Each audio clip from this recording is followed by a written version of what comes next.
যে কথাগুলো শুনছিলাম এগুলো আপনাদের কাছ থেকে বিগত মাসগুলোতে অনেকবার শুনে এসেছি যে শহীদদের পরিবারের যে আকুতি, বিচারটা হতে হবে, দ্রুততম সময়ে বিচার হতে হবে। অভ্যুত্থানের প্রায় 1 বছর হয়ে যাচ্ছে, এখন পর্যন্ত বিচার কার্যে আশাজনক অগ্রগতি হয় না এবং এটা বারবার শহীদ পরিবারদের কাছ থেকে শুনতে হচ্ছে।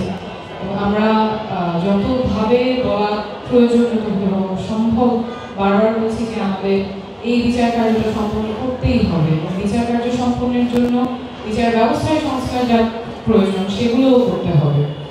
আমাদের শহীদ জাবিরের বাবা একটু আগে বলছিলেন যে নতুন সংবিধান লাগবে, যেই সংবিধানের ছত্রছায়ায় বাংলাদেশের রাষ্ট্র ব্যবস্থা, বাংলাদেশের পুলিশ বাহিনী, বাংলাদেশের নিরাপত্তা বাহিনী নিজের নাগরিককে গুম করতে পারে, খুন করতে পারে, ওই সংবিধানের আমাদের দরকার নেই। আমাদের নতুন সংবিধান প্রয়োজন।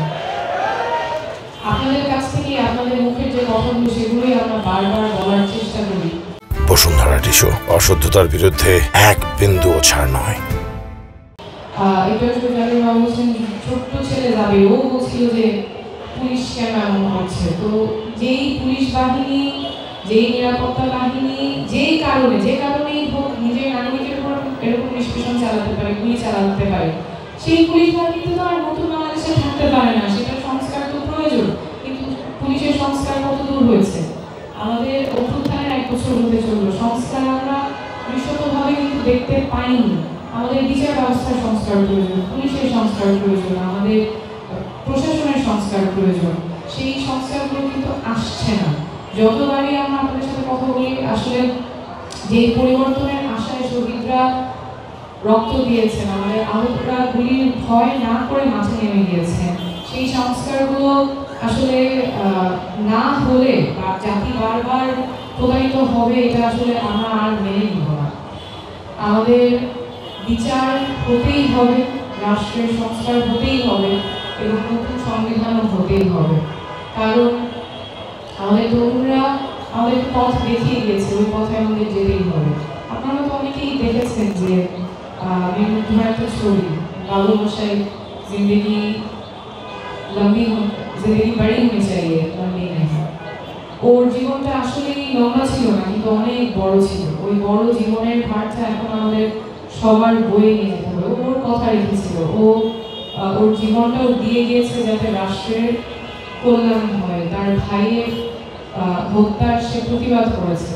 একইভাবে আমাদের অন্যরাও যারা শহীদ আছেন, এখানে আমি দেখছিলাম অনেকের সাথে আগেও কথা হচ্ছে, শহীদ নাইমা সুলতানের মা কথা বললেন, খুব আবেগপ্রবণভাবে বললেন যে বিচারটা কখন হবে, মানসিকভাবে বিপর্যস্ত অবস্থায় আছেন, এখনো জানেন না বিচার কখন হবে।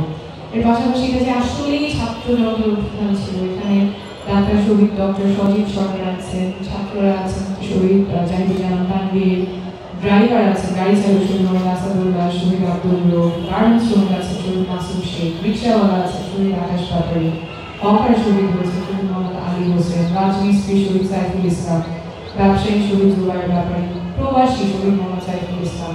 এরকম অসংখ্য মানুষ কিন্তু গুলির ভয় না করে রাস্তায় নেমে চলে এসেছিল। 1 বছর পরেও আমরা যেই উদ্দেশ্যে তারা রাস্তায় নেমেছেন সেটা কতখানি সফল হয়েছে এই প্রশ্নটা থেকেই যায়। কিন্তু আমাদের অভ্যুত্থানটা সফল করতেই হবে।